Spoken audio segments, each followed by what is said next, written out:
네, 반갑습니다. 현장음도 잘 나오죠? 네. 그래도 이렇게 코로나 상황이 좀 나아져서 이렇게 또 좀 많이 오셨고 또 강의 시작하고 나면 다른 분들도 많이 오실 겁니다. 빅캐피탈리스트 8기 과정에 함께 해주셔서 감사드리고 지금 7기 과정 분들하고 8기 분들하고 함께 진행되는 과정인데 오늘은 이번 과정은 이제 블록체인 트랜스포메이션이라는 주제로 진행이 되고 7기는 블록체인 파이낸스 과정으로 진행됐습니다. 앞으로 이제 내년도가 되면 다시 이제 블록체인하고 인공지능하고 융합하는 과정으로 좀 개설 예정이라서 여러분들은 비캐피탈리스트에 일단 한번 합류하셨으니까 이후로도 계속 이 과정들에 대해서 참여하실 수 있고요. 또 400명이 넘는 원우들과 함께 네트워킹을 할 수 있는 우리 블록체인 분야 최고의 교육 과정에 참여하시게 되셨습니다. 환영하고요. 원래 이제 주임 교수님 하시는 송인규 교수님이 쭉 진행을 하셨는데 오늘 이제 일정이 조금 조정하기 어려운 일정이 있어서 오늘은 전체적으로 제가 진행을 하고 또 두 번째 시간 끝나고는 원우의 소개와 각 원우들 소개하는 시간들이 있습니다. 그 시간들을 가지시고 또 끝나고 나면 저희 네트워킹 시간이 있거든요. 간단하게 식사하면서 이제 서로 이제 깊은 얘기들도 하시고 또 뭐 어떤 일 하시는지 비즈니스도 좀 나누고 하는 부분들이 있으니까 꼭 이제 시간 내셔서 우리 네트워킹 시간까지 함께 해주시면 좋겠습니다. 그러면 제가 첫 번째 시간 블록체인 트랜스포메이션에 대한 내용으로 진행하겠습니다. 질문 있으신 분은 이제 표시해 주시면 우리 마이크 드리고 전달하도록 하겠습니다. 블록체인에 대해서 여러분들 이제 관심 많으실 텐데 지금 첫 번째 과정은 블록체인 트랜스포메이션에 대한 내용들로 안내드리겠습니다. 나눠드린 자료에 제 간단한 소개와 연락처들이 있고 여러분들이 속해 있는 이 단톡에 제가 함께 있으니까 제 과정에 대해서는 평소에도 뭐 단톡을 통해서 얘기하셔도 되고 연락처 통해서 얘기하셔도 되겠습니다. 비캐피탈리스트 과정은 작년 3월부터 시작해서 이번 과정까지 총 8기 과정이 진행되고 있습니다. 그래서 뭐 저에 대한 소개는 또 우리 네트워킹 시간에 가서 좀 더 자세히 드리도록 하고요. 2020년도에 코로나 팬데믹 사태가 벌어지면서 여러 가지 많은 변화들이 생겼죠. 여러 가지 많은 변화들이 생겼는데 이 디지털 전환과 관련해서 중요한 이슈들이 많이 있습니다. 많이 있는데 크게는 4차 산업혁명이라는 기조하에서 디지털 트랜스포메이션이 가속화되고 있고 디지털 트랜스포메이션의 세부적인 구성 요소에는 블록체인 트랜스포메이션, 인공지능 트랜스포메이션, 통신망으로는 5G망, 그리고 서비스 단에서는 로봇과 자율주행, 그리고 맞춤 의료 영역들이 발표됐고요. 블록체인 트랜스포메이션하고 관련돼서 조금 더 여러분들한테 강조드릴 수 있는 이슈는 뭐냐면 올해 많이 들어보셨겠지만 디파이에 대한 내용들입니다. 탈중앙화된 금융 서비스가 최근에 투자도 많이 받았고 서비스들이 활발하게 진행되고 있는데 이 디파이 영역은 이전 형태대로 보면 핀테크 영역에서부터 진행되어 왔었고요. 최근에는 이제 금융사가 테크놀로지를 접목시키는 핀테크에서 기술회사가 금융을 접목시키는 테크핀으로 연결이 되고 이것이 이제 탈중앙화된 금융 형태의 서비스인 디파이가 다양한 형태로 등장하는 그런 형태에 있습니다. 제가 블록체인 트랜스포메이션에 대한 내용들은 제가 그동안 컬럼 기고를 많이 했으니까 여러분들이 네이버 뉴스에 가서 검색하시면 제가 쓴 컬럼들이 많이 있습니다. 관련된 내용들은 제 강의 뒤쪽에 있으니까 여기 세부적인 컬럼은 조금 오늘 넘어가고요.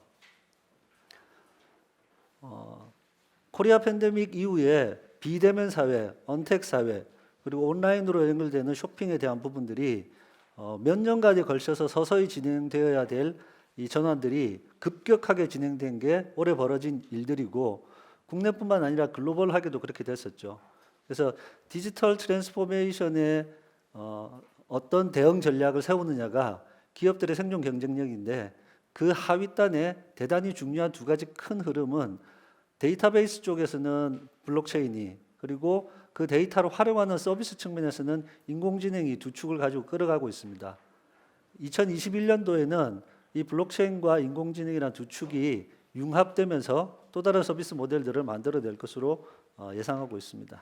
그래서 블록체인은 우리가 신뢰라고 하는 부분들, 사람과 사람의 신뢰, 또는 내가 무엇인가 사회와 또 다른 기관과 그런 조직들과 신뢰라는 관계를 획득하는 데 있어서 기존에 있었던 방식이 아니라 그 기술 자체가 신뢰를 보장해주는 기술이면서 이제 기술 혁명적인 요소라고 됩니다. 최근 10년간의 역사를 가지고 있지만 우리에게는 이제 ICO라는 형태로 해서 2016년 말 2017년부터 본격적으로 듣게 되었죠, 그죠? 그리고 ICO라는 형태의 투자라는 상품에서 이제는 진정한 기술 중심의 변화들이 일어나고 있는 그런 상황들입니다. 이러한 신뢰 기술을 바탕으로 우리는 새로운 비즈니스 모델들을 생각해내게 되는 거죠. 중앙화된 중개 사업자, 탈중앙화된 서비스나 시스템이 없는 상태에서 가능한 비즈니스 모델들이 우리가 만나게 되는 비즈니스 모델들이고, 지금 블록체인은 사실 많은 실험 단계를 거쳐서 이제 실제 서비스와 접목되는 형태로 발전해 가고 있습니다. 그러면 기업을 운영하시는 분들이나 또는 새로운 비즈니스를 생각하시는 분들이 이 블록체인이라는 큰 흐름의 주제를 모르고 지나간다라고 하면 새로운 사업 기회를 잃을 수 있는, 또는 블록체인으로 대체되는 서비스에서 대응하지 못함으로써 도태되는 형태의 지금은 경계선에 있다, 이렇게 볼 수 있습니다. 그래서 이거 대단히 중요한 의사결정이고, 여러분들이 이제 빅캐피탈리스트 과정에 합류하고 이 과정을 듣고 계신 것들은 앞으로 대단히 중요한 의사결정을 하는 데 있어서 좀 더 바른 결정, 좀 더 좋은 결정들을 할 수 있는 기회가 될 것입니다.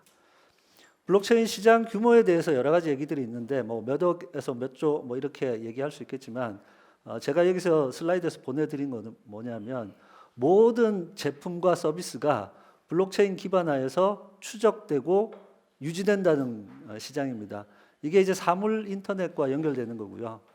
앞으로 데이터를 생산하는 생산 주체는 사람이 아니라 우리 주변에 있는, 만연해 있는 이런 센서들이 지속적으로 데이터를 수집해서 그 데이터를 기본적으로는 M2M이라고 하는 머신 투 머신의 커뮤니케이션, 그리고 사람과의 관계, 이걸 스마트 홈에서, 스마트 팩토리에서, 스마트 팜에서, 스마트 시티까지 확장되는, 그리고 국가적으로도 스마트 네이션이 되겠지만 이 국가의 경계를 넘어서는 서비스로 발전하게 되는 것이 블록체인 시장 규모이기 때문에, 이 시장 규모를 보는 데이터는 어떤 산업을 어떤 조건으로 보느냐에 따라서 대단히 많은 변수들을 가지고 있습니다. 그래서 여러분들이 관심 있는 분야의 시장 규모들을 살펴보시면 중앙화되어 있는 서버를 이용해서 서비스가 진행되는 상당수의 비즈니스가 탈중앙화되어 있는 데이터베이스를 통해서 더 많은 효율과 효과를 낼 것이다. 그런 시장으로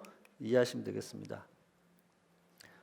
제가 이제 코로나 팬데믹 관련해서 시장을 보니까 블록체인은 이 코로나 시대에 어떤 기술적인 의미를 가지느냐 보면, 블록체인 자체가 또 이 코로나 시대에도 잘 맞다라는 여러 가지 사례들이 있습니다. 여기에 Rapid Medical Parts라는 서비스가 있는데, 이게 뭐냐면 이제 우리 이제 폐질환이기 때문에, 폐질환으로 드러나기 때문에 인공호흡기 같은 형태를 써줘야 됩니다. 그러면 이 코로나 문제를 해결하기 위해서 이 장비들이 필요한데, 의료 장비들이 기존에 가지고 있는 인공호흡기용 장비에 조금만 부가 장치들을 붙이면 이 코로나 환자들을 치료할 수 있는 장비가 되는데, 블록체인이 할 수 있는 대단히 중요한 가치 중에 하나는 소비자들, 최종 소비자들의 안전 문제, 특히 이제 헬스케어 관련되는 문제들에서 신뢰를 보장해야 되는데, 기존에 있는 인공호흡기 관련된 제품에 이걸 부착시켰을 때 코로나의 확진자들한테 치료할 수 있는 장비로 쓰려고 하는데, 그럼 의료 장비가 되잖아요. 그럼 의료 장비는 이 의료 장비가 그렇게 정확하게 작동하는지에 대해서 신뢰가 돼야 되잖아요. 그래서 이 이제 Rapid Medical Parts라는 회사에서는 원래는 3D 프린팅으로 3D 프린트 사출을 하던 회사입니다. 그리고 3D 프린트 이제 레시피들을 거래할 수 있는 마켓플레이스를 운영하던 회사인데 이 코로나 사태가 생기면서 그 장비들을 전환시킬 수 있는 부품들을 만들어서 공급하면서 이 부품들에 대한 생산 이력을 블록체인에 기록해서 이 제품은 정확하게 생산된 제품이라는 것을 확인할 수 있는 서비스로 전환된 그런 케이스입니다. 그리고 여기에 이제 보시면 이제 마이파사라고 되어 있는데 또 미파사라고 하는데 여기에도 데이터들 의료 관련된 데이터를 IBM과 마이크로소프트가 주관이 돼서 프로젝트들을 진행해 가고 있습니다. 그래서 뭐 상황들을 좀 보시고요. 그리고 여기 블록체인 관련된 앱입니다.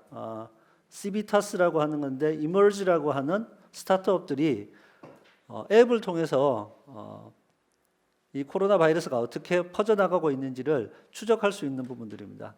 사실 한국의 K방역이 코로나 확진자를 넘버를 만들어서 1번 확진자, 3번 확진자, 5번 확진자, 어디로 가서 몇 번 확진자, 동선, 방문한 곳.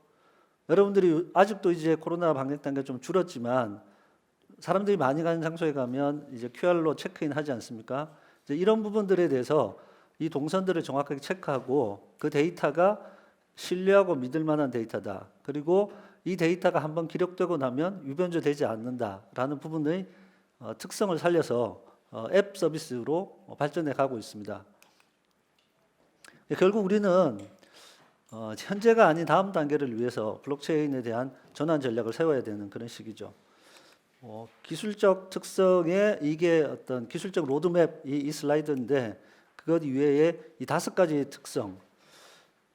제가 이걸 이제 몇 번 이제 강의를 하고 있는데 그래도 좀 강조를 해보겠습니다. 그래서 탈중앙화라는 첫 번째 이제 특성이 있죠. 그러니까 중앙화된 서버에서 서비스가 돌아가는 것이 아니라 이 서버 자체가 분산되어 있는 형태. 그리고 탈중앙화이면서 분산되는 게 같이 연결되죠, 그죠? 그리고 이 데이터는 암호화로 처리돼서 움직인다는 부분. 그리고 데이터는 DB 특성상 append only 추가만 됩니다. 데이터의 기록들이. 그리고 기록된 데이터는 다른 사람이 위조나 변조나 수정 삭제를 하기 어려운 아주 어려운 상태의 기술을 가지고 있어서 사실 불변성이라고 할 수 있는 정도의 특성을 가지고 있습니다. 그리고 이 블록체인에서 활동하는 참여자들의 여러 가지 적절한 활동에 대해서 보상을 하기 위한 토큰 이제 이코노미, 토큰 경제학이 적용되어 있는 것이 블록체인의 기술적인 부분들이고요. 여기서 어떤 점을 강조했느냐에 따라서 프로젝트의 특성들이 좀 달라집니다.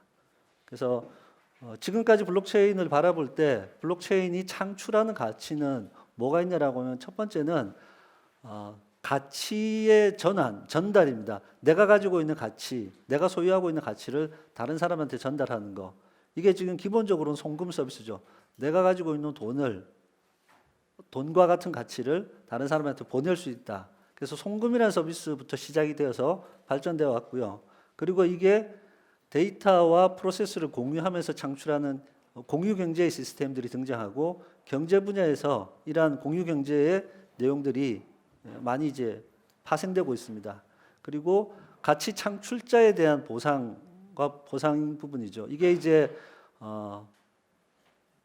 비트코인에서는 그냥 채굴이라는 활동이 가장 중요한 활동이기 때문에 보상을 하는 것이고 미디어나 엔터테인먼트 서비스에서는 음원 제작자나 곡에 대한 원 저작자, 그림에 대해서는 그 원 작가에 대한 오리지널리티를 보장해주고 그 디지털 제품들이 또는 디지털 상품들이 이동할 때 그 이동하는 경로에 대해서 정확하게 추적하고 보상해주는 그런 체계를 가지고 있습니다.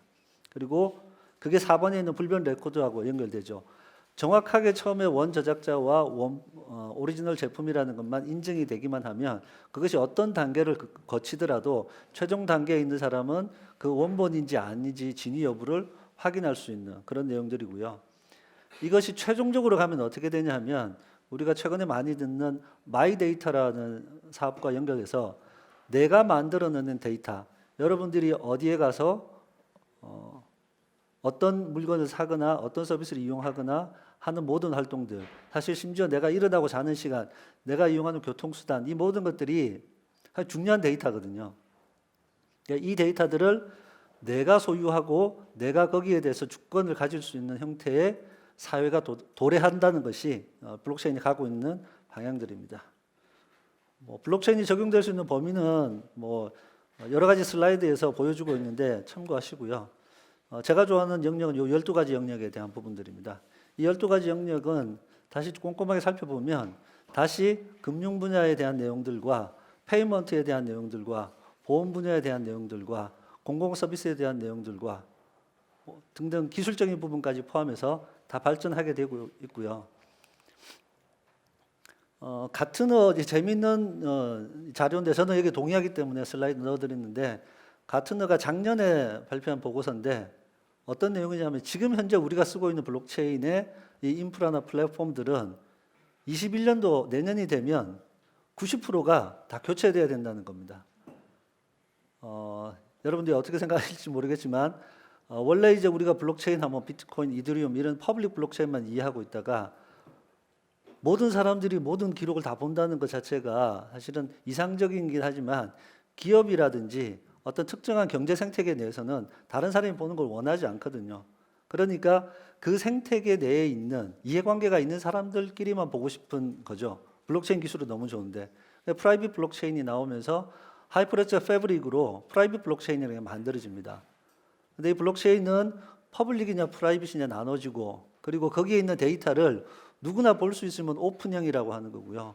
누구나 볼 수 없도록 하게 하면 클로즈드라고 폐쇄형으로 만듭니다. 퍼블릭 블록체인 중에서도 여러분이 투표라는 시스템이 있습니다. 투표는 누구나 참여할 수 있어야 되잖아요. 근데 투표의 결과를 누군가가 본다라고 하면 문제가 생기겠죠. 퍼블릭 블록체인이 전부 공개 형태가 아니라 퍼블릭 블록체인 중에서도 오픈형이 있는 거고요. 클로즈형이 있는 거고요.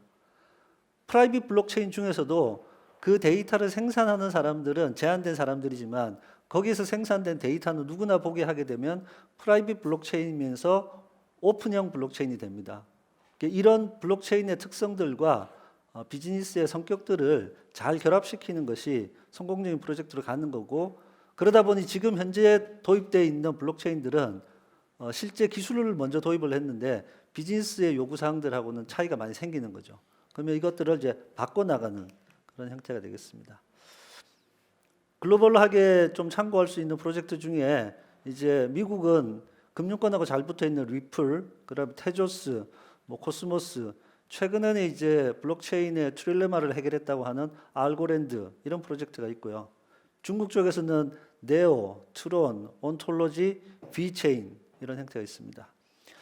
한국은 여러분 많이 들으시는 클레이튼, 링크체인, 루니버스, 신버스 이런 바스 기반의 프로젝트들이고 클레이튼이 작년 하반기에 되게 열심히 했다가 올 상반기에 주춤했다가 이제 다시 또 열심히 한다고 나오지 않습니까? 그런 것처럼 뒤에 가서 설명하겠는데 바스형 블록체인 서비스가 이제 시장에서는 선택을 받고 있고요. 기타 프로젝트 중에서는 텔레그램에서 진행했던 톤 프로젝트는 미국 증권거래소에서 프로젝트 중단시켰죠. 그리고 남아있는 암호화폐 투자받았던 투자금들은 다 나눠줬고 한국에는 왓차가 했던 컨텐츠 프로토콜이 다시 받았던 ICO 금액들을 다시 나눠주고 정리한 케이스가 있습니다. 카르다고, R3 코다, 금융 쪽 서비스 이런 내용들이 있습니다. 그러면 우리가 앞에서 봤던 12개의 큰 산업 영역 중에서 이해관계가 되게 복잡하고 플레이어들이 되게 많은 산업 중에 하나가 미디어 엔터테인먼트 산업입니다.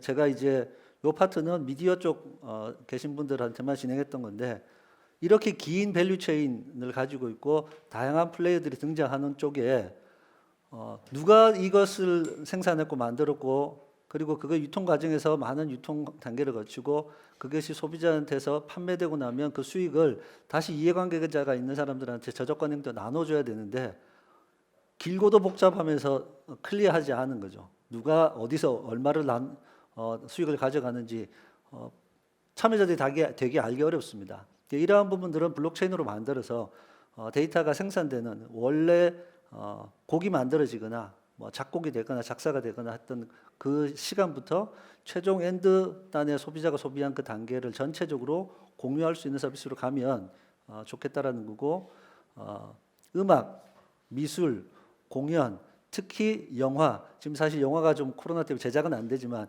영화계도 상당히 자금 흐름이 복잡하고 어두운 영역 중에 이제 하나입니다. 그래서 관심 있으신 분들은 참고해서 보시고요. 오늘은 미디어 산업보다 조금 파이낸스 쪽의 얘기를 조금 더 해보려고 합니다.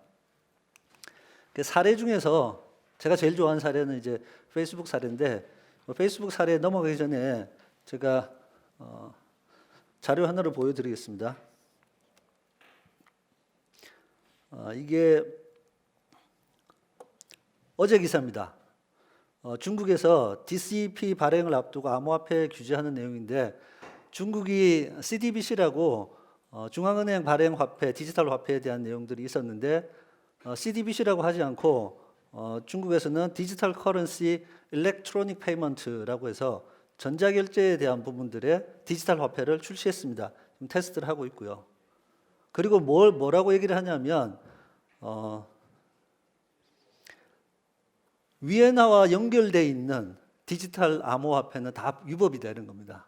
이건 이제 뒤에 가서 스테이블 코인에서 제가 얘기할 건데, 테더는 USD 달러로 패깅이 되어 있잖아요. 스테이블 코인은 1테더는 1달러의 가치를 가진다라고 동기화가 되어 있는 스테이블 코인입니다. 근데 중국에서는 어떻게 하냐면 1위엔하고 차이나 1위엔화가 연결되어 있는 중국 테더를 발행하고 있습니다. 그게 중국 내에서 이제 위법이고 불법이 됩니다. 그 내용이고, 여기 보시면 이제 CNTH 테더는 불법이다라는 겁니다. 그리고 법을 개정하면서 이 암호화폐에 대한 것들을 규제하는데요. 위안화는 물리적 형식, 우리가 종이돈으로 가지고 있는 물리적 형식과 디지털 형식이 포함된다. 그래서 디지털로 되어 있는 위엔화도 위엔화로 포함되기 때문에 이 위엔화를 대체하거나 위엔화를 대체하는 것을 목적으로 발행되는 또 다른 디지털 화폐들은 다 위법이라는 겁니다. 지금 어떻게 되냐면 테더 같은 경우는 USD 달러를 안 쓰고 테더를 가지고 거래를 하다가 내가 달러가 필요한 순간에 달러를 바꾸겠다라는 개념이지 않습니까? 그러면 실제 이 테더가 아주 활발하게 움직인다라고 하면 실제 달러를 쓰지 않고도 그 생태계 내에서는 경제 활동들을 할 수 있는 겁니다.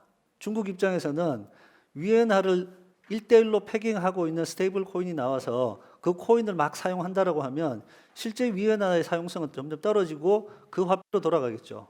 그래서 이렇게 돌아가는 애들은 다 불법이다라고 했기 때문에 중국에서 위엔화와 연결되는 스테이블 코인들은 다 불법 처리될 겁니다.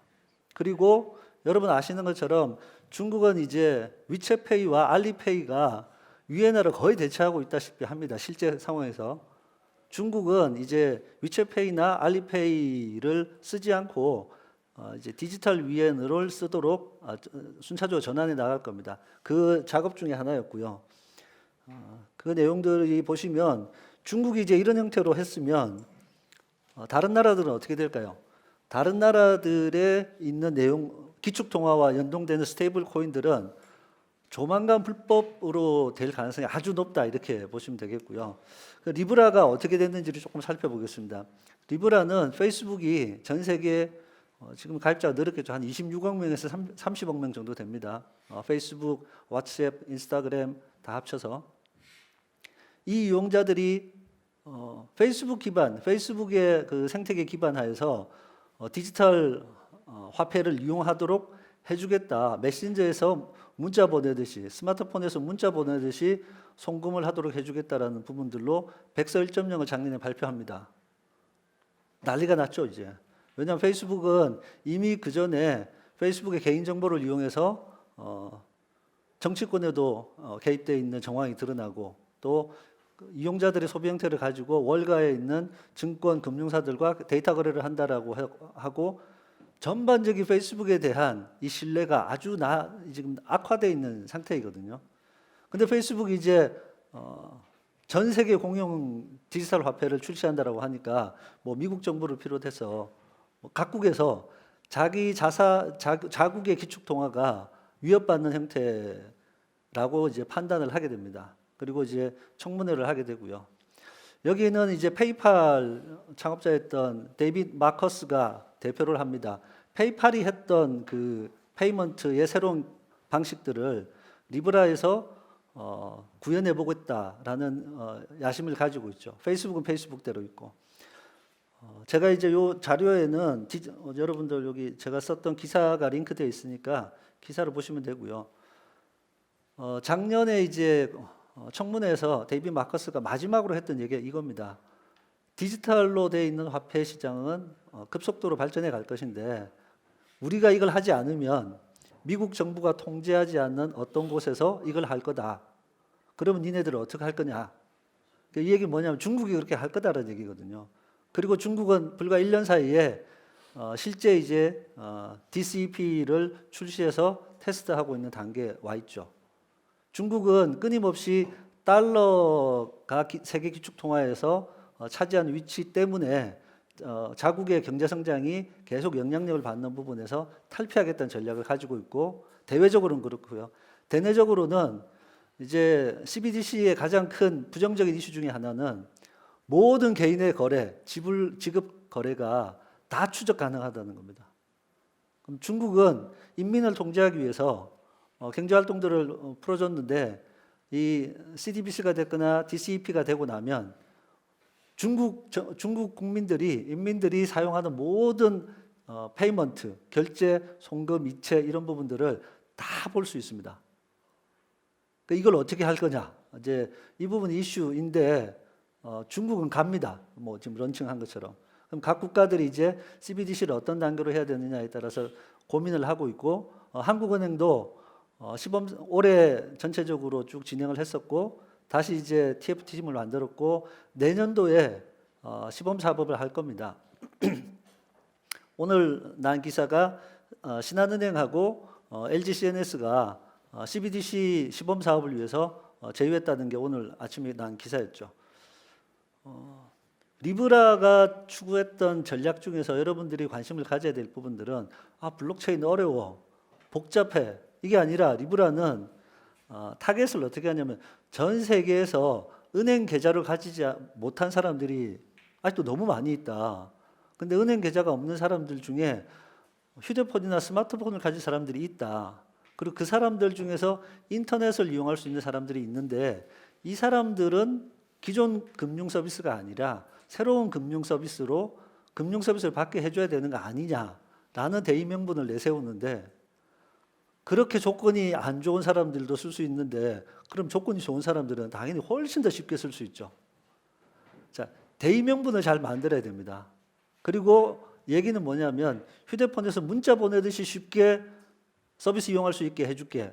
그러니까 서비스를 이용하는 많은 이용자들을 수준이 여러 가지 다양한 이용자들을 대상으로 하는 테크 기업이 금융 서비스에 들어왔을 때 훨씬 더 강력한 시장 장악력과 영향력을 미칠 수 있는 거고 국내에서는 이제 카카오뱅크가 지금 있는 계좌 만들어지고 프로모션 한번 하게 되면 은행들이 깜짝깜짝 놀랄 정도의 결과들을 내고 있죠. 여러분들도 많이 지켜보셔야 되는 거고요. 리브라 프로젝트는 제가 보고 있는 이 팩트들, 블록체인 서비스의 특성들에서 봤을 때 데이터 공유는 거의 안 하죠. 왜냐하면 리브라가 장악하고 있으니까. 글로벌화는 이미 충분히 글로벌화되어 있죠. 그리고 사용자 기반 충분히 가지고 있고 사용자와 사용자 간의 직거래, P2P 형태의 거래를 허용하고 있죠. 근데 스마트 컨트랙을 쓰는 건 아니고 복잡한 유통 단계, 현재를 해결하고 있는 부분들이고 탈중앙화는 약간 적절하게 거래의 신뢰성은 지금 받지 못하고 있는 그런 상태입니다. 그래서 나머지 프로젝트들도 제가 이 레이더 맵으로 표시를 해놨는데 그래서 리브라는 이제 어떻게 되냐면 원래 계획을 포기하고 올해 백서 2.0을 발표합니다. 백서 2.0의 기준은 뭐냐 하면 우리가 동일한 형태의 스테이블 코인, 우리가 만드는 스테이블 코인으로 가지 않고 각 국가별로 그러니까 리브라 1, 리브라 N, 리브라 위안, 리브라 유로 이렇게 각 국가별 기축통화와 연동되는 스테이블 코인으로 만들게 라고 얘기하면서 어떻게 하냐면 제도권과 합의를 합니다. 니네들이 가지고 있는 원래 금융 서비스를 망가뜨리려고 하는 게 아니야 라고 2.0에서 접점을 찾습니다. 그리고 원래 리브라는 이제 칼리브라라고 하는 프로젝트 회사 자회사가 했는데 노비라고 하는 회사로 법인명을 바꿉니다. 제가 이제 회사명 바꾸고 이름 바꾸는 게 참 별로 안 좋아하거든요. 이게 신분 세탁하는 거거든요. 리브라 프로젝트를 총괄하는 칼리브라. 칼리브라는 페이스북의 자회사 뭐 이렇게 연결되어 있으니까 이름을 완전히 바꿨어요. 노비. 제가 이제 컬럼에서는 야 이거 한국에서 했으면 이 이름 승인 안 됐을 텐데 그 노비여서. 근데 얘네들이 기사 발표에 가서 보시면 뭐냐면 노비는 암호화폐 지갑입니다. 이 노비라는 거는 암호화폐 지갑 솔루션이에요. 지갑을 편안하게 해주는 서비스거든요. 한국은 삼성전자 갤럭시에 지갑을 탑재했죠. 그리고 카카오가 카카오 메신저에서 클립이라는 지갑으로 이제 암호화폐를 테스트하기 위한 인프라를 갖춰놨습니다. 앞으로의 싸움은 뭐냐면 그냥 우리가 앱 사용하듯이 열고 전송하면 되는 것들.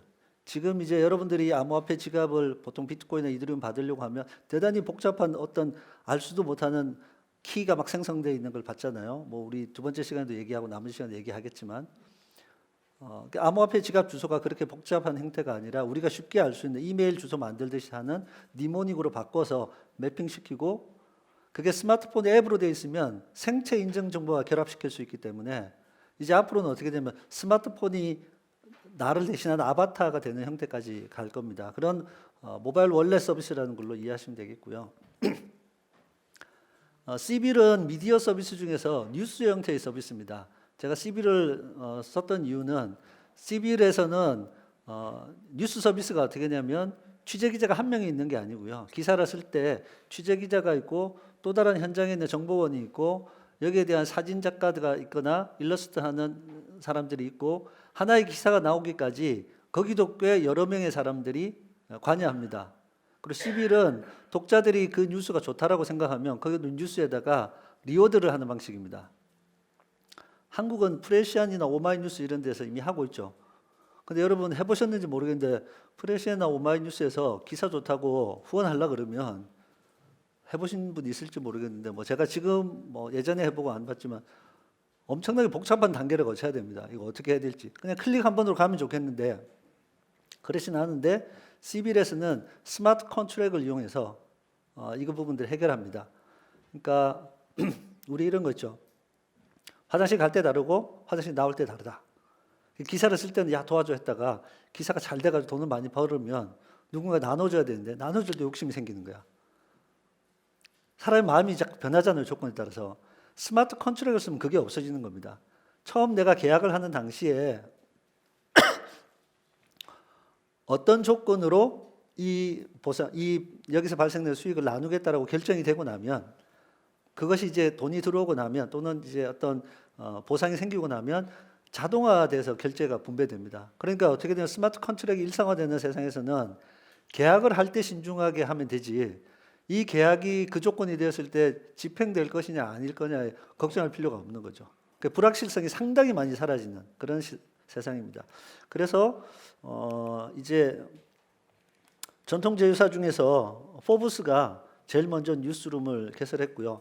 근데 이 CBIL 프로젝트는 안타깝게도 수익 모델이 그러니까 있긴 하지만 이게 대중적인 수용성을 가지기까지는 아직 힘들어서 상당히 많은 뉴스룸들이 사실 문을 닫았고 블록체인 프로젝트의 인큐베이팅을 많이 하는 컨센시스가 초기 투자자였음에도 불구하고 ICO가 2018년 막판에 되고 2010 막판에 실패를 했고 2019년 3월 달에 다시 했었는데도 충분한 자금이 모이지 못해서 거의 서비스는 유명무실하다시피 좀 돼 있는 그런 상태입니다. 레이더 차트는 그냥 보시고요. 뒤에 또 해야 될 얘기들이 많으니까. 그리고 블록체인 프로젝트 중에 또 공부를 해야 되는 프로젝트가 스티밋이라는 게 있습니다. 스티밋도 지금은 많이 이제 잔잔해졌어요. 이렇게 잔잔해질 때 위축되어 있는 상태인데 초반에 등장했을 때 100만 명 이상의 사용자로 확보하면서 미디어 형태의 서비스 중에서는 가장 성공적인 모델이었는데 제가 이 스티밋에서 여러분들한테 강조드리는 건 뭐냐면 토큰 이코노미를 어떻게 설계해야 되느냐에 대한 이슈입니다. 스티밋은 네스캇이라고 하는 개발자와 네스캇이라고 하는 금융 전문가, 뉴욕 출신의 금융 전문가와 댄 라이머라고 하는 프로그래머, 천재적인 프로그래머 두 사람이 만났어요. 그래서 블록체인 생태계의 경제 시스템은 이런 경제 시스템이어야 돼 하는 것을 금융 전문가가 설계해주고 그걸 기술 전문가가 개발을 해서 만들어내면서 스팀 달러, 스팀 파워라고 하는 세 가지의 이 서비스에 돌아갈 수 있는 요소들을 설계해서 그것이 교묘하게 내부적으로는 교환되는 비율을 가지고 서비스를 만들었는데, 토큰 이코노미를 설계하시겠다고 하는 분들은 이 스티밋의 이 토큰 이코노미를 분석하는 게 첫 번째입니다. 스티밋은 그 이후에 좀 이제 매출에 대한 부분들, 스티밋의 구조의 첫 번째 문제는 글을 쓰거나 댓글을 달면 보상을 받는 구조인데, 그럼 그 원천에 있는 원천이 되는 그 자금은 어디서 나오느냐? 계속 토큰을 발행해 줄 수는 없거든요.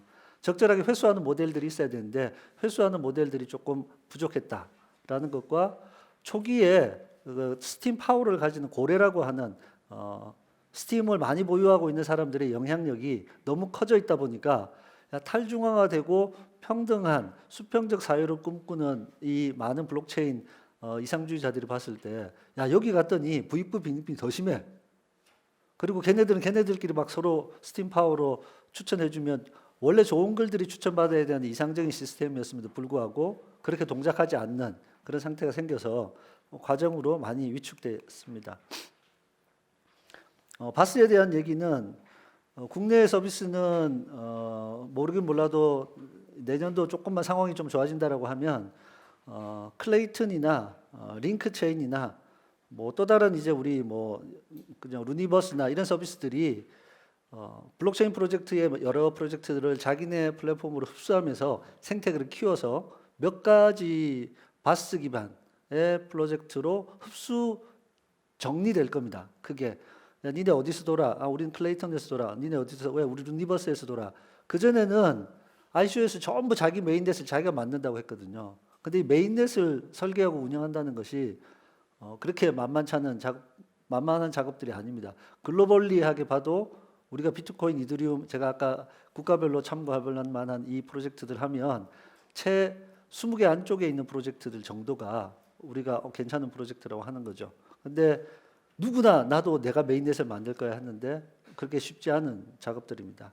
그리고 그게 꼭 그러해야 된다라는 것을 아닌 걸 알게 됐죠. 아, 내가 블록체인이라는 곳에 기록해야 될 데이터의 속성과 종류는 뭐다라는 것만 잘 정하면 나머지는 서비스 단에서 해결하는 것이 낫겠다라고 해서 지금은 이제 블록체인의 핵심 경쟁력 기능과 서비스가 결합되는 형태고, 제가 뒤에서 다시 설명을 드리겠습니다.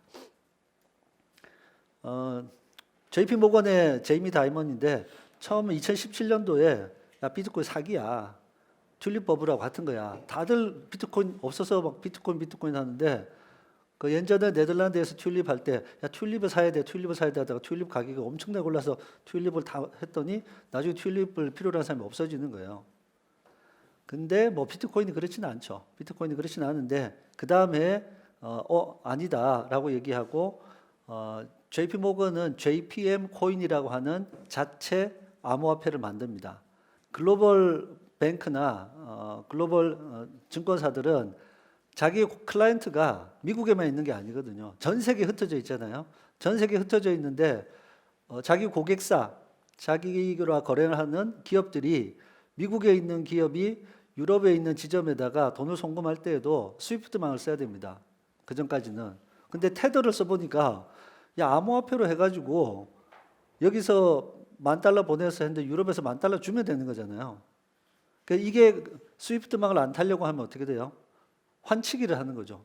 여기 있는 사업자가 $10,000 받아서 유럽에 전화해가지고 야 $10,000 줘 이렇게 하는 거가 오프라인에 계속 되어 왔었어요. 왜냐하면 이 환율 비율에 대한 수수료가 적지 않기 때문에. 그리고 전달되는데 2-3일이 걸리거든요. 은행망을 통하면. 그러니까 이걸 빨리 처리하고 수수료를 없게 하는 방법들이 테드라는 걸 통해서 보니까 야 그러면 우리는 우리 코인을 만들어서 그렇게 쓰면 해외 송금 부분만 처리하면 되겠구나. 왜냐하면 그렇게 기록되어 있는 근거에 따라서 정산하면 되니까 내부적으로.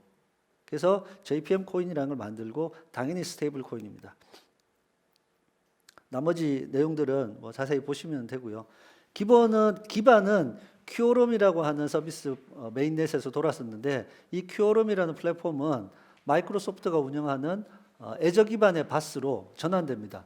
왜냐하면 메인넷을 관리하는 것도 너무 힘들거든요. 그래서 지금은 마이크로소프트나 아마존이 원뎁 원바스 원 메인넷 형태의 간단한 아주 코어만 돌아가는 메인넷을 제공하고 블록체인 기반을, 그리고 나머지는 다 서비스 영역에서 해결해내는 형태로 가고 있습니다. 뭐 서비스 형태의 분석은 이런 정도의 성격을 가지고 있고요. 그리고 은행권들은 그 이후에도 많이 움직이고 있는데 미국에서 네 번째 큰 은행인 웰스파고도 이제 자체 내부 거래를 위한 암호화폐를 활용하겠다라고 하고, 웰스파고 디지털 캐시, 이게 디지털 캐시, 디지털 커런시 하면 DC가 되는 거죠, 그죠? 센트럴 뱅크 디지털 커런시, 디지털 캐시 이렇게 되는 구조입니다. 지금은 글로벌한 은행들이 자기 금융 서비스를 이용하기 위해서 자체 암호화폐를 만들어내는데, 이게 한국은행이 만들면 CDBC가 되는 겁니다. 그래서 이미 금융권에서 부분적으로는 디지털 캐시, 디지털 커런시에 대한 작업들이 계속 진행되고 있고, 이걸 국가적으로 중앙은행이 발행하는 걸로 결정하면 CDBC가 되는 겁니다. 그걸 이제 용어를 다시 디지털 커런시, 뭐 일렉트로닉 페이먼트 이렇게 해서 용어를 바꾼다 하더라도 같은 용어이고, 그 근간에는 이 블록체인이 가지고 있는 암호화폐의 기술들을 활용하는 겁니다. 그래서 지금 뭐 미국하고 캐나다 송금 테스트 진행 여부를 올해 한다고 돼 있고, 이후에 제가 좀 팔로우를 할 건데 뭐 내년 정도에 팔로우를 해보면 진행되는 게 알겠죠.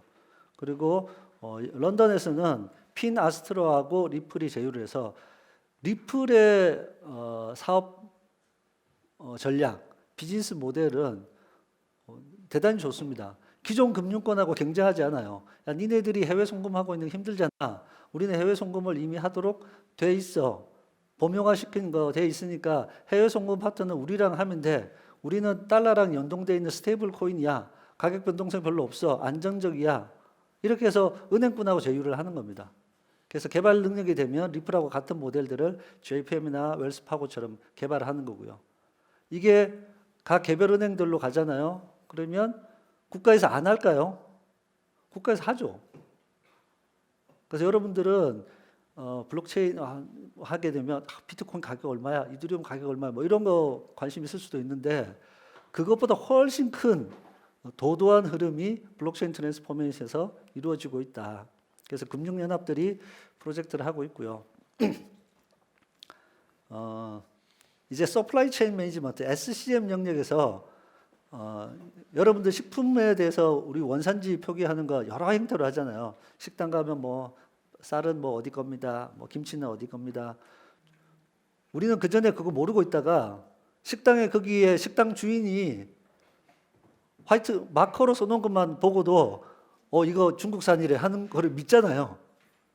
왜냐하면 그거 지우고 다시 국내산만 해도 여러분들 믿을 건데, 우리는 지웠다 썼다 할 수 있는 그 보드에 있는 것도 지금은 없는 것보다 나 이렇게 하는데, 이것이 처음 생산되는 지역에서부터 생산되고 어디를 거쳐서 유통이 되고 어떻게 보관이 되었고 나한테 온 이 식품이 괜찮은가를 검증할 수 있다고 하면 너무 좋겠죠.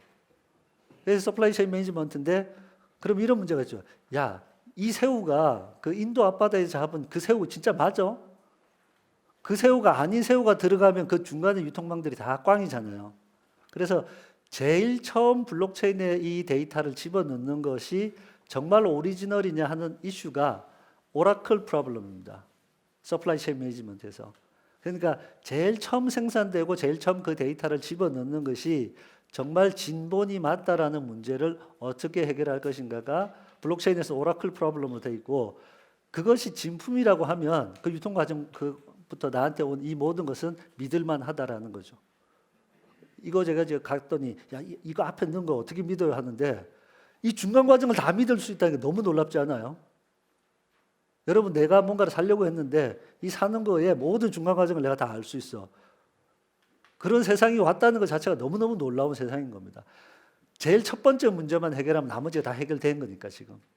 그래서 서플라이 체인 매니지먼트 쪽은 복잡한 유통 경로를 가지고 있고, 하역했다가 다시 올렸다가 나눴다가 쌌다가 이런 복잡한 과정들이 거치는데, 그 과정을 우리가 다 믿을 수 있냐, 중간에 바꿔치기 하는 거 어떻게 하냐, 이거 다 걱정하시잖아요.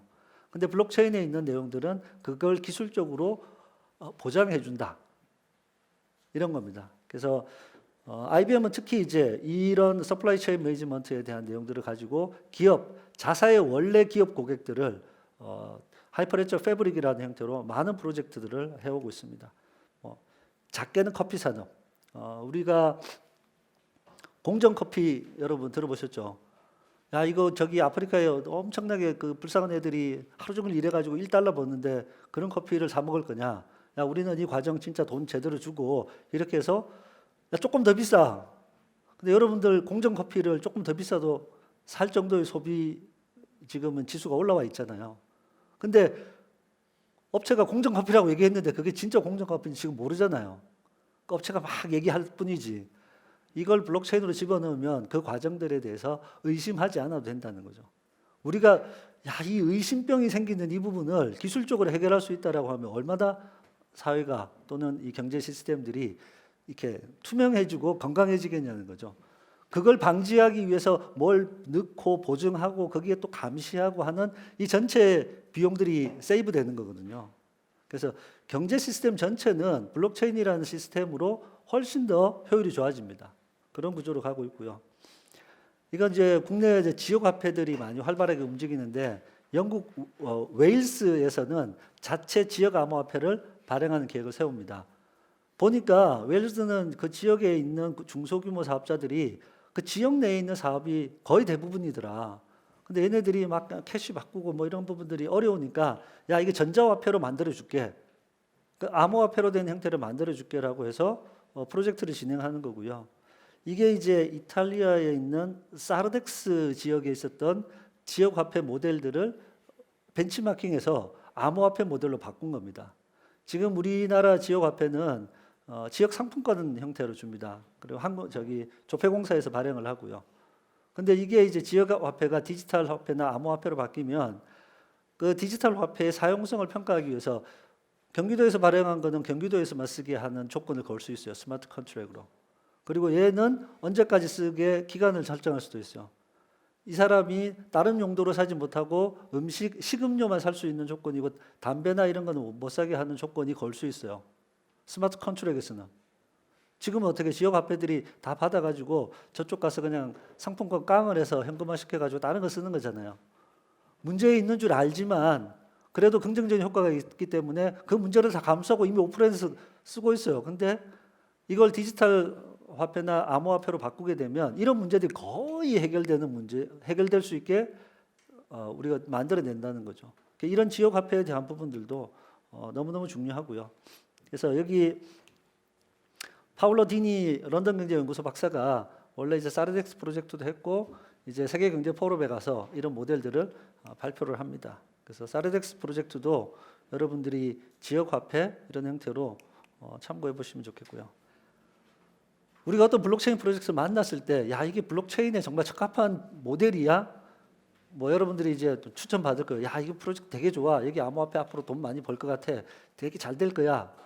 무슨 근거로? 생각이 있어야 되잖아요. 그러면 블록체인 트랜스포메이션이 블록체인에 적합하냐 아니냐를 평가할 수 있으면 좋겠다는 거죠. 그래서 여기에는 4가지 핵심 조건이 있습니다. 데이터를 이 비즈니스 생태계에서 발생하는 데이터를 공유했을 때 더 효율이 좋아지느냐. 데이터를 공유하는 것이 효율이 좋아지느냐가 첫 번째고요. 그리고 여기에 정말 많은 사람들이 관여하고 있느냐. 밸류 체인이 길고 플레이들이 많으냐. 그 사람들은 계속 자기 데이터를 원하거든요. 1단계에서 지나면 2단계 지나고 2단계에서 3단계 이게 단계가 한 10단계 되면 거기에 관련된 플레이들이 자기 차례를 다 기다리고 있거든요. 1번이 끝나면 2번에서 작동을 하려고 그럼 이걸 지금 어떻게 하냐면 서류로 보내거나 이메일로 보내거나 파일로 보내거나 이런 식으로 한다는 거죠. 이걸 이제 다 디지털로 만들게 되면 요 사람이 개입되는 부분들을 다 스마트 컨트랙으로 자동화시킬 수 있습니다. 그리고 나한테 어떤 데이터가 넘어왔으면 자 6번에서 데이터가 넘어왔잖아요. 그럼 1번부터 5번까지는 신뢰할 수 있다는 거예요. 1번부터 5번까지도 의심하지 않고 나는 내 순서에 내 데이터만 처리하면 된다면 얼마나 좋아요. 그래서 이런 멀티플레이어가 있고 밸류 체인이 긴 경우 로우 트러스트는 제가 주황색으로 표시하지 않았는데 블록체인 자체가 신뢰를 제공하는 기술이기 때문에 내가 거래를 하고 있는 상대방의 신뢰나 신용 등급에 대해서 의심하지 않아도 된다는 겁니다. 그래서 서로가 상대방에 대한 신뢰도를 많이 알고 있지 않아도 거래할 수 있다는 거가 로우 트러스트인데 뭐 그렇게 중요하지는 않습니다. 설명만 드리는 거요. 오디터빌리티는 야 그러면 어떤 문제가 생기면 그 앞에 어떤 일이 있었는지를 다 추적이 가능하니까 감사할 수 있다는 거거든요. 그 추적 가능하다는 거. 뭔가를 중간중간에 앞에 있는 상태를 추적해야 된다라고 하면 블록체인으로 넣으면 아주 쉽게 추적이 가능하다는 겁니다. 세 가지 가치가 생성될 수 있는데 여기에서 딴 것보다는 제가 중간에 끔 했는데 트랜잭션 인터랙션이라고 되어 있는데 여러 세 가지 가치 중에서 제일 중요한 가치는 스마트 컨트랙을 집어넣어서 거래를 자동화함으로써 빠르게 할 수 있고 투명하게 할 수 있고 믿을만하게 할 수 있다. 누군가가 변심해서 안 된다거나 이렇게 하지 않는다는 겁니다. 그래서 이렇게 하고 이제 적합성 평가 프레임워크에서 기술적인 부분에서는 지금 블록체인의 기술 자체가 계속해서 발전해가고 보완돼가고 있는 상태입니다. 해외 송금을 하는 송금이라는 측면에서 비트코인은 그냥 완벽합니다. 그 자체로. 내가 어떤 특정한 금액의 단위를 다른 사람에게 전달하는데 문제가 없다는 건 10년 동안 검증돼 있어요. 근데 비즈니스는 그것만 하는 게 아니잖아요. 그러니까 블록체인은 10분에 한 번씩 블록이 만들어지는 이걸 가지고 신용카드처럼 쓸 수는 없어요. 비트코인 100서에 빨리 처리해야 되는 거에 대해서 적합하지 않다고 써여 있습니다. 근데 이제 비트코인을 이제 또 폄하하는 분들은 야 TPS가 이렇게 낮아서 어떻게 원래 그렇게 쓰는 게 아니에요. 해외 송금하는 형태, 다른 사람한테 송금하는 형태 2, 3일 걸리는 스위프트망을 10분으로 단축시키는 획기적인 서비스였죠. 그래서 페이먼트를 하려면 이제 처리 속도가 빨라야 되잖아요. 그럼 합의 알고리즘이 바뀌고 서비스하는 형태들이 바뀌면 되는 거죠. 그래서 이런 기술적인 부분에 대한 보완들이 되어 나가는 단계에 있다라는 부분들이고 기능적으로는 신뢰를 더 주는 부분들에서 어디에서 신뢰 요소가 있느냐 없느냐를 체크해야 되고 그리고 타임 센시빌리티 아까 이걸 좀 더 시간에 민감하게 처리해 줄 수 있으면 좋겠다. 시간 민감한 서비스들이 많으니까 이런 내용들을 가지고 있습니다.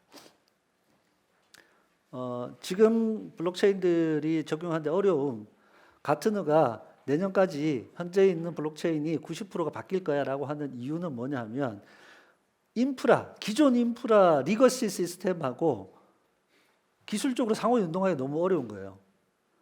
기존 건 중앙화되어 있고 얘는 탈중앙이라는데 어떻게 해란 얘기야. 이렇게 되는 거죠. 그래서 이 리거시 시스템하고 어떻게 상호 연동을 시킬 거냐가 이슈기 때문에 좀 어려움이 생기는 거고 이거 다 공개됐는데 어떻게 보안을 어떻게 해야 돼? 다 볼 수도 있고 뭐 누구나 쓸 수 있다는데 프라이빗 블록체인으로 가고 클로즈드로 간다. 뭐 이런 형태의 내용들이 이제 모델링으로 좀 바꿔 있고 데이터 관리 중에서 한번 쓰면 위변조 안 되고 지워지지 않아서 불가역성인데 그게 잘못 기록되면 어떻게 하냐는 거예요. 한번 잘못 기록되면 그 기록 영원히 남아. 그런 데이터는 블록체인에 적합하지 않은 거예요. 어떤 데이터 값이 시간이 지남에 따라서 계속 그 원 스테이터스가 바뀌어야 되는 이런 데이터 속성은 맞지 않다. 그러다 보니까 있죠.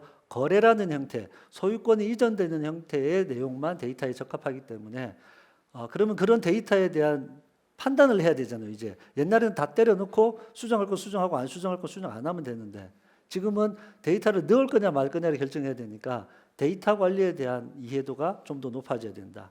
그리고 규제에 대한 부분, 우리 뭐 ICO도 그렇지만 여러 가지 블록체인과 관련된 규제 정책들이 만들어지고 있는 단계이기 때문에 규제가 생기면 이제 서비스 하던 것을 막아야 되고 규제가 없으면 그냥 무법으로 하고 이런 부분들이 단계적으로 가니까 사업적인 의사결정을 하기가 조금 어려운 부분들이 현재는 있죠. 그리고 기업 내에서 블록체인 트랜스포메이션을 하려고 하면 사업 전략을 잘 세워야 됩니다. 우리는 어떤 사업을 하는 건지에 대한 내용하고 그것을 실제 할 수 있는 조직이나 팀, 역량이 있는지가 돼야 되고요. 그것이 탈중앙화, 분권화라고도 하고 분산이라고 하는 이런 문화, 블록체인을 기반으로 하는 이런 문화가 이해가 되느냐. 이런 부분들이 현재 블록체인 트랜스포메이션의 성공을 현장에서 가늠짓는 중요한 요소가 되고요. 블록체인을 이제 제가 이제 이렇게 얘기합니다. 블록체인을 얘기할 때 막 너무 많은 얘기들이 있죠. 그 얘기 다 틀린 게 아니라 다 맞는 얘기입니다. 다 맞는 얘기인데 어떤 거냐면 5가지 관점으로 보게 되거든요. 기술적으로만 블록체인을 본다라고 하면 분산 원장 기술이에요. 디스트리뷰티드 레저 테크놀로지라고 우리가 쓰는 원장 데이터베이스가 분산되어 있는 형태야. 순수하게 기술적으로는 그렇습니다. 그 다음에 우리가 경제적인 관점에서 보면 이 시스템에서, 이 경제 시스템에서 뭔가 활동을 하고 생산하고 뭐 의미 있는 활동을 하는 사람들이 합리적인 보상을 받는 것이 마땅하잖아요. 근데 우리 중앙화된 시스템은 어떻게 돼요? 우리가 물론 서비스를 공짜로 쓰지만 그 공짜로 쓰는 서비스도 훨씬 중요한 내 개인정보들을 계속 다 올리면서 그거에 대해서 나는 소유권이 없고 그 데이터를 가지고 사업자는 이모로 저모로 수익을 벌고 있고 심지어 내가 접속하면 나한테 막 광고를 보내가지고 광고비를 받아가고 나는 그 광고를 그냥 보는 거잖아요. 내가 광고를 보는 대상이 돼 있는 거죠. 많은 미디어 서비스가. 이제 이런 부분들에서 합리적 보상 체계를 만드는 것들은 경제적인 관점에서 되게 중요한 사항이고요. 그리고 사회적 관점에서는 야, 누구 한 놈이 데이터를 다 가지고 있어. 이거 안 되잖아요. 그죠? 독점돼 있으니까. 이것을 분산시키자라는 관점에서 보면 탈중앙화라는 개념이 받아들여지게 되고 수평적 구조가 받아들여져야 되는 구조고 이걸 이제 정치적 관점에서 보면 이제 합의 알고리즘이 이제 정치하고 똑같아요. 투표하는 거거든요. 모든 사람이 다 모여서 투표해야 그럼 직접 투표가 되는 거고 POW 같은 게 되는 거고요. 야, 지분 가진 사람이 결정해. 그러면 우리 주식회사처럼 지분대로 하는 거예요. POS가 되는 겁니다. 근데 야, 지분 가진 사람 다 하기 좀 그렇잖아. 그럼 몇 명 대표만 뽑아봐. 그러면 국회의원 뽑아서 투표하는 DPOS의 합의 알고리즘이 되는 건데 정치적인 관점의 문제입니다. 어떻게 했는데 우리는 그 합의를 합의했다고 인정할게라고 하는 그 시스템이잖아요. 그게 정치 시스템으로 되어 있는 겁니다. 그리고 심리적인 문제, 제가 좋아하는 거 심리적인 건데 야, 이거 진짜 이거 이렇게 해야 돼? 수많은 프로젝트 여러분들 뭐 좋아요 한번 누르면 1포인트 줍니다. 뭐 이런 시스템이 있다고 쳐요. 좋아요를 한 몇 번 누르겠죠. 10,000포인트 돼야 10,000원으로 바꿔주는데 이 10,000번을 누르려고 한 2,000번 누르다가 못 하는 거예요. 지금 많은 블록체인 프로젝트들이 경제 시스템에서 포인트처럼 관리를 해요. 내가 포인트 줄게. 포인트는 경제 시스템이 아닙니다. 그냥 게임이지. 게임에서는 마르지 않는 포인트를 주고 사이버에서 사라지잖아요. 블록체인에서는 이 포인트는 실제 재화와 같은 것들을 만들기 때문에 서비스 사업자가 다 부담이고 빚이에요. 그래서 여기서는 실제 그렇게 스마트 컨트랙으로 그렇게 동작하는 거에 대해서 그 구성원들이 동의할 거냐에 대한 신뢰를 유지해야 되고 이거는 이제 그 경제적 관점하고 붙이면 행동 심리학하고 관련돼요. 여러분 책으로는 너찌라는 책이 있는데 이렇게 동작하도록 시스템이 만들어져서 그 시스템대로 돌아가는 건데 여러분 비트코인이 처음에 할 때 지금도 그렇지만 지금 비트코인 채굴을 하잖아요. 몇억 원의 가치가 생기는 거예요. 채굴을 하면. 그러니까 미친 듯이 하는 거지. 비트코인 채굴했는데 여러분 10만 원 준다고 하면 그거 판 만들어서 채굴하시겠어요? 그러니까 보상 체계라는 거는 지금 하고 있는 체계랑은 완전히 다른 형태의 이코노미, 새로운 진짜 암호화폐 내에 국가가 만들어지고 그 국가에서 누구나 평등하고 분산화되어 있고 탈중앙화되어 있는데 거기에서 나는 뭔가를 하면 보상을 받고 또 내가 거기 서비스를 이용하기 위해서 그 암호화폐를 쓰기도 하고 하는 새로운 국가를 하나 만드는 거, 새로운 경제 시스템을 하나 만드는 정도의 수준입니다. 그래서 어려운 거죠.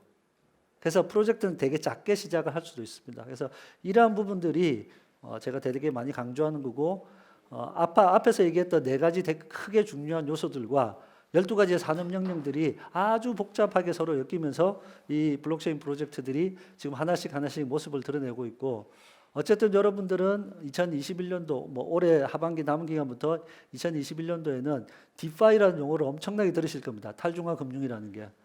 왜냐하면 금융 서비스 자체가 이미 급격한 변화를 지금 가져가고 있거든요. 그래서 여러분들이 탈중앙화 금융에 대한 부분들을 좀 생각하시고 Decentralized Banking 서비스가 등장할 겁니다. 그래서 그런 서비스에 대해서 관심을 가지시면 좋겠고 또 뭐 제가 강의했던 내용 중에서 또 슬라이드마다 궁금하신 게 있으면 이게 뭐 몇 시간짜리 강의인데 우리는 뭐 1시간에 압축해서 하는 거니까 또 궁금하신 사항이 있거나 또 좋은 아이디어가 있으면 언제든지 저하고 얘기하시고 이 과정 내에 쭉 지내시는 동안 또 많은 얘기들을 나누면 좋겠습니다.